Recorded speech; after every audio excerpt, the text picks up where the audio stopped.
હાલો friend, આજે આપણે બનાવીશું પૌવાની રેસીપી જે એકદમ નવી ટ્રીક સાથે છે। તમને મારી રેસીપીઓ સારી લાગતી હોય તો મારા વિડીયોને લાઈક, શેર અને સબસ્ક્રાઈબ કરવાનું ન ભૂલતા। હાલો ફ્રેન્ડ, સ્વાગત છે તમારું મારા કિચનમાં। આજે આપણે બનાવીશું પૌવા।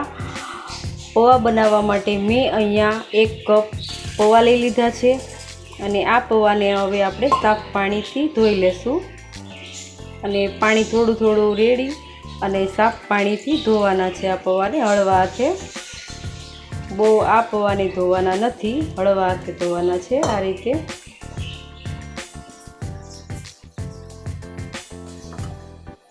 હવે આને 5 મિનિટ સુધી રહેવા દેવાના છે।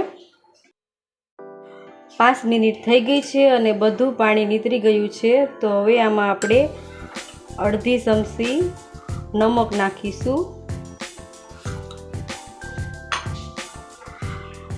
ખાંડ નાખીશું 1 ચમચી, ઉમેરીશું 1 ચમચી અને હવે આને હળવાથી મિક્સ કરીશું। હવે આને આપણો વઘાર કરીશું। હવે આપણે તેલ એડ કરીશું, થોડું રાઈ એડ કરીશું 1 ચમચી, જીરું એડ કરીશું 1 ચમચી, મરચાં એડ કરીશું,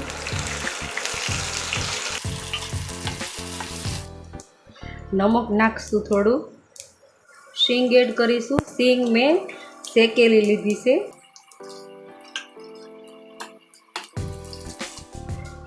હળદર એડ કરીશું અડધી ચમચી। આ રીતે ધીમે ધીમે હલાવશું, પછી આપણો વઘાર થોડો ઠંડો થાય પછી આને પૌવામાં એડ કરવાનો છે। હવે આપણે આમાં વઘાર એડ કરી દઈશું બધો। આ રીતે મિક્સ કરવાનું છે ધીમે ધીમે। આ રીતે બધું મિક્સ કરી અને હવે આપણે પેન લઈશું અને આપણે તેમાં પાણી ગરમ કરવા મૂકી દીધું હતું। પાણી ગરમ થઈ ગયું છે। હવે એમાં આપણી મૂકી દઈશું આ અને આને 5 મિનિટ સુધી ચડવા દઈશું। હવે આપણે શેક કરી લેશું। છે ને એકદમ નવી ટ્રીક, તો આ ટ્રીક સાથે તમે પણ પૌવા બનાવો। હવે આપણે લીલા ધાણા ઉમેરીશું અને મિક્સ કરીશું ધાણાને। સેવ ઉમેરીશું, આ રીતે સેવ ઉમેરી દેવાની ઉપર।